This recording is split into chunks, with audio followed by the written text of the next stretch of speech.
Dan didapati bahawa sejarah Islam di Jepun tertutup dan hanyalah diketahui daripada catatan-catatan yang lama, dan kita percaya bahawa pedagang-pedagang Islam telah sampai ke seluruh dunia.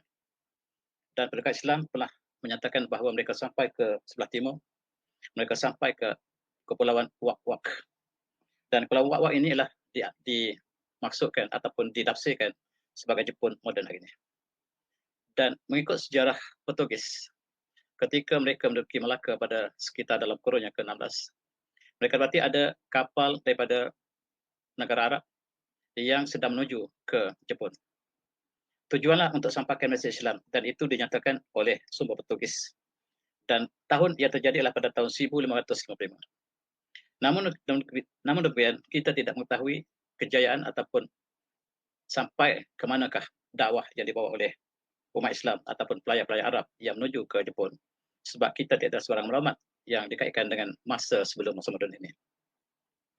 Dan apa yang kita tahu dengan jelas ialah Islam ketika pada zaman kurun yang ke-19, ketika zaman Raja Meiji. Ada hubungan di antara Raja Meiji dengan Kerajaan Osmaniyah.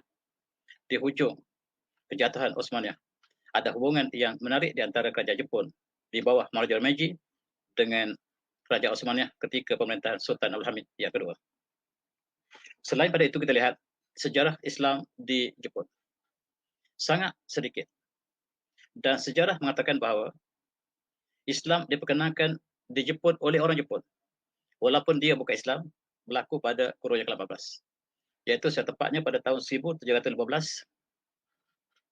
Ahli sejarah Jepun yang bernama Arai Hakuseki menulis tentang Rasulullah, tentang sedikit tentang Islam dan Rasulullah, dan inilah dianggap sebagai buku pertama yang dicetak ataupun diterbitkan di Jepun sebelum zaman Raja Meiji. Oleh sebab itu, pengetahuan tentang Islam di Jepun kelihatannya sangat sedikit. Bahkan Islam sampai ke Jepun, antara negara yang lewat sampai Islam ialah ke Jepun. Dan kita lihat sejarah juga mengatakan bahawa ketika kejatuhan Kerajaan Ming di China, Kerajaan Ming jatuh pada tahun 1444 dalam kurun ke-17. Ada sejarah yang mengatakan bahawa Kerajaan Ming ialah kerajaan Islam yang bertakhta ketika itu, dikalahkan oleh Kerajaan Manchu. Kerajaan Manchu ialah kerajaan yang anti-Islam. Maka ulama Islam dizolimi, sebahagian mereka dibunuh, dan mengikut sejarah ini, sebahagian mereka telah berpindah ataupun berlayar ke Jepun. Namun demikian, maklumat tentang umat Islam yang berhijrah ke Jepun ketika zaman kerajaan kejatuhan Ming tidak dapat kita dapat daripada mana sumber. Kita tidak ada sumber tentang Islam yang datang ke Jepun melalui China ketika kejatuhan Kerajaan Ming.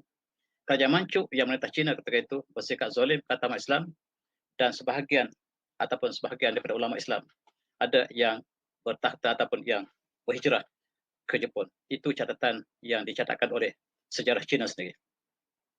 Dan kalau kita lihat dari segi wushu, kungfu dan sebagainya, tuan-tuan barangkali tidak mengetahui bahawa wushu adalah diciptakan oleh Islam.